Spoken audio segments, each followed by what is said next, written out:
सुबह की शुरुआत अगर चाय से हो जाए फिर तो पूछना ही क्या है। लेकिन भाई इस आंख में ना बहुत दर्द हो रहा है भाई, बहुत।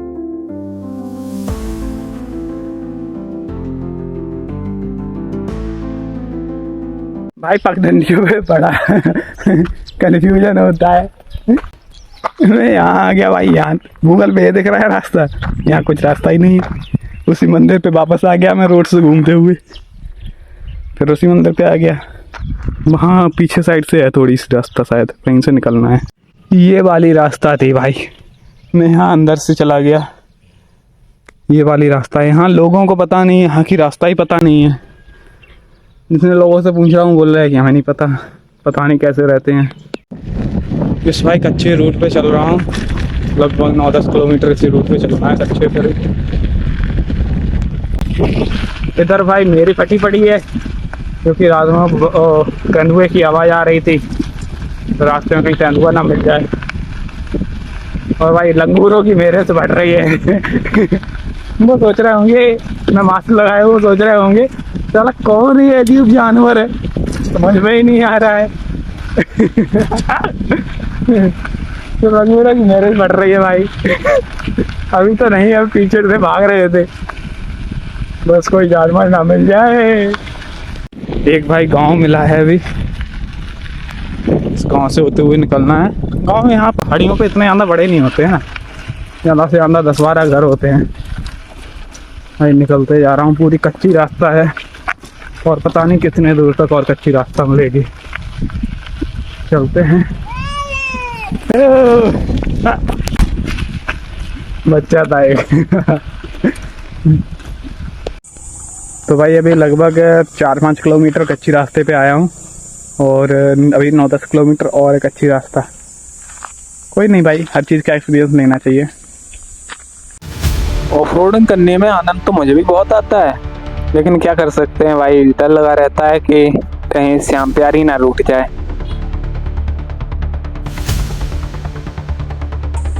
ऑफ रोडिंग करने में आनंद तो बहुत आ रहा था, लेकिन जिस बात का डर था वही हो गया भाई। भाई साहब ऑफ रोडिंग में टायर गड़बड़ हो गया। ये देखो भाई पूरा हिल रहा है। और कर लो ऑफ रोडिंग, ज़्यादा ऑफ रोडिंग कर रहे थे, ले लिया ऑफ रोडिंग का मज़ा। अब ये यहाँ कहीं बनेगा भी नहीं, ये कहाँ बनेगा भाई, और यहाँ कहीं तो नहीं बनने वाला। ओ भाई अब क्या किया जाए समझ नहीं आ रहा है। ज़्यादा ऑफ रोडिंग का मज़ा ले रहा था, मतलब साइकिल ही गड़बड़ हो गई। श्याम प्यारी इस मज़ेदार रोड पे तुम गड़बड़ हो गई हो, अब क्या किया जाए तुम्हारा। हाँ अब तो यहाँ से कहीं सही भी नहीं हो पाएगी, जहाँ जा रहे हैं वहाँ भी कोई शौक नहीं है। अब क्या किया जाए श्याम प्यारी का। और जब ना केवल 1-1.5 किलोमीटर रह गई है तब खराब हो गई है। इतना चल गया है कोई दिक्कत नहीं हुई, और थोड़ा चल लेती तो क्या दिक्कत थी। ईश्वर जब भी देता है छप्पर फाड़ के ही देता है, चाहे फिर वो परेशानियां ही क्यों ना हो। जितनी कुछ साइकिल रिपेयर हो पाई उतनी तो मैंने कर ली है। उसका टायर थोड़ा हिल रहा है, वो वाला और सही होना है। ब्रेक मशीन गड़बड़ हो गई थी, वो मैंने सही कर ली, वो भी टूट गई है। अभी तो जितनी सही हुई है, अभी देखो कितना चल पाती है। और भाई यहाँ पानी चल रहा था तो पानी भरने आया हूँ, ठंडा ठंडा पानी। तो भाई भूतेश्वर पहुँचने वाला हूँ। भगवान भूतेश्वर नाथ जी की पावन धरा में आपका हार्दिक स्वागत है। यहाँ पर ईंट के भट्टे कुछ इस तरीके से लगाए जाते हैं। तो भाई पहुँच चुके हैं भूतेश्वर नाथ टेम्पल। ये है भाई भूतेश्वर मंदिर, कोई दिख ही नहीं रहा है भाई। जहाँ जाता हूँ मैं ही अकेला पहुँच जाता हूँ और कोई होता ही नहीं है।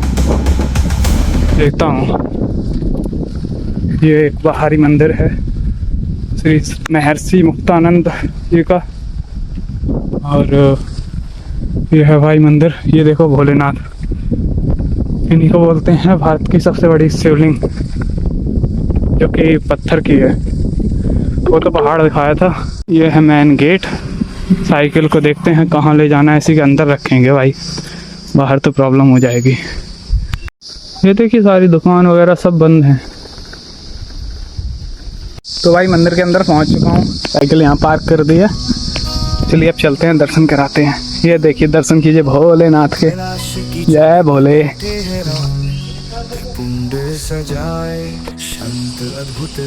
ये है भाई भारत की सबसे बड़ी शिवलिंग, जो कि पत्थर की है। वो तो एक पहाड़ दिखाया था ना महेश्वर, वो तो मिट्टी का था, ये पत्थर की है।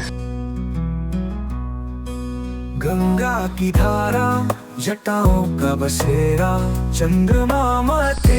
ये है भाई देखिए गुफा, जिसमें कि एक सांप निकला हुआ है, ये सामने दिख रहा है ना। ये है भाई, सबके भोले। ओहो,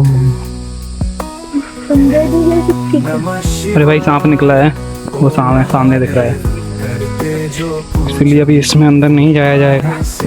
शिव की महिमा गाए दिल से बोल, भोले का ये नाम देता सबको तोल। यहाँ पर और भी कई सारे मंदिर हैं। ये श्रीकीर्ति आश्रम, ये महंत श्री 108 श्री सिया भुवनेश्वरी शरण जी की मूर्ति है, दर्शन कीजिए। दस दिशाओं में गूंजे नाम तेरा, शिव शंकर सत्या का बसेरा। यहाँ पर देखिए शेषनाग बनाए गए हैं और भगवान भोलेनाथ माँ पार्वती अपने दोनों पुत्रों के साथ वो दिखाया गया है। क्या अद्भुत दृश्य है भाई। यहाँ पर भगवान राम लक्ष्मण भगवान भोलेनाथ की उपासना कर रहे हैं, जो कि रामेश्वरम का यहाँ पे चित्र दिखाया गया है, रामेश्वर का। भोलेनाथ ने दर्शन तो बड़े आराम से दे ही दिए थे, अब टाइम था रेस्ट करने का, तो भोलेनाथ ने मंदिर की भी व्यवस्था करवा दी। यहाँ लगभग 2-3 घंटे रेस्ट किया।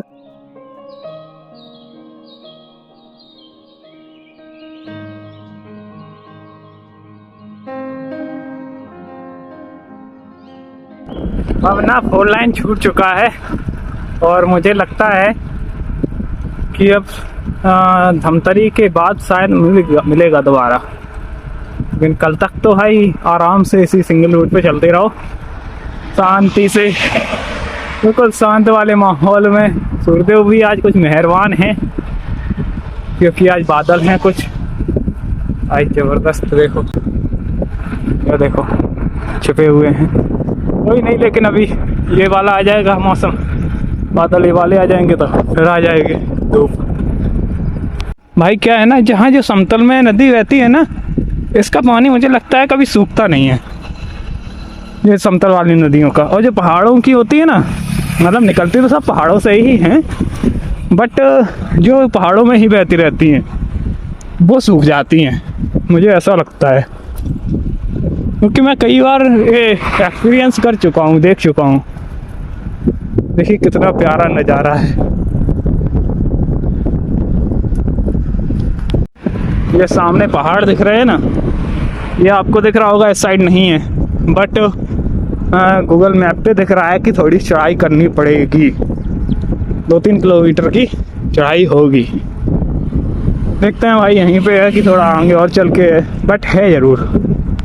भाई साहब एकदम क्लीन पानी है इसका, और भाई इसके जो किनारे हैं वो भी क्लीन है बिल्कुल, और पानी भी एकदम ग्रीन क्लीन है एकदम। तो अभी मैं पहुंच चुका हूं कुटैना में सरकट्टी मंदिर पे, सरकट्टी चतुर्भुज मंदिर। अपनी साइकिल खड़ी हुई है और ये सामने है मंदिर। चलिए चलते हैं अंदर, दर्शन करते हैं। आज तो कोई सोचा ही नहीं था मंदिर पे रुकने का, लेकिन भगवान का नाम लिया, भगवान ने मंदिर हाजिर कर दिया। या फिर ऐसा कहो कि मुझे पहुंचा दिया।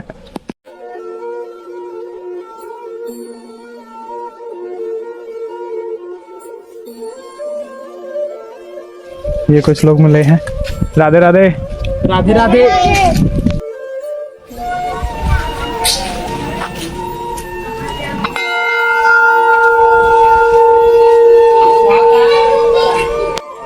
भाई काफ़ी प्यारा मंदिर बना हुआ है, ये अभी नया मंदिर बना है।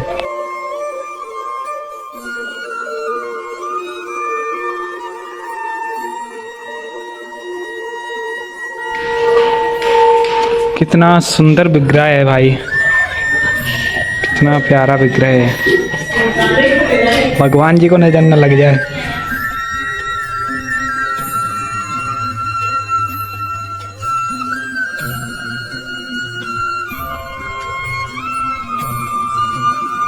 यहाँ पर भाई गौशाला भी है और गुरुकुल भी है। यहाँ पर गुरुकुल में बच्चे पढ़ते हैं। अब क्या है ना कि गुरुकुल का मतलब बदल दिया है। पहले गुरुकुल में हर कोई पढ़ता था, केवल यही नहीं था कि गुरुकुल में पढ़ के मतलब पुजारी बनेंगे या किसी आश्रम की स्थापना करेंगे, ऐसा कुछ नहीं था। लेकिन अब हो गया है कि भाई आश्रम की स्थापना करेंगे, कथावाचक बन जाएंगे। ये गुरुकुल का मतलब निकाल दिया है। यहाँ पर है भाई गुफा, इसमें जा सकते हैं बाबा?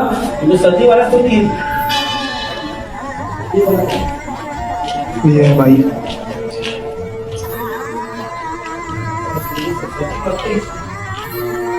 अंधेरा है। जय हो प्रभु। ओ प्रभु, यहाँ पर सभी साधु संतों की प्रतिमाएं रखी हुई हैं, दर्शन कीजिए भाई। जय हो प्रभु। ये विश्वामित्र ऋषि हैं, ये कश्यप ऋषि, ये माँ सबरी, ये अत्रि मुनि, ये भारद्वाज ऋषि, ये सभी के नाम लिखे हुए हैं। घासीदास, जो भी महंत घासीदास का जो म्यूजियम विजिट किया था, ये रविदास, महावीर, दर्शन कीजिए। यहाँ गुरुदेव विराजमान है, गुरुदेव के दर्शन कीजिए। जय हो प्रभु।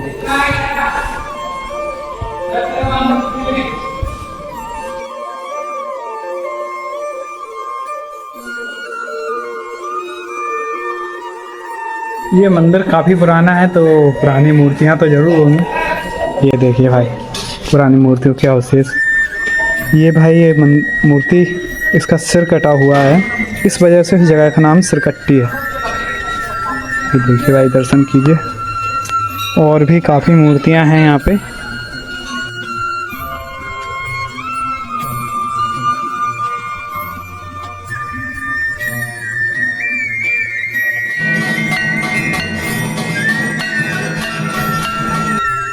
मुझे तो लगता है ये इलेक्ट्रिक बैंड ये बंद हो जाना चाहिए, क्योंकि भाई मंदिरों में जब लोगों की कमी नहीं है तो इनकी क्या ज़रूरत। इनकी ज़रूरत की वजह से आरती भी समझ में नहीं आती है कि क्या हो रहा है।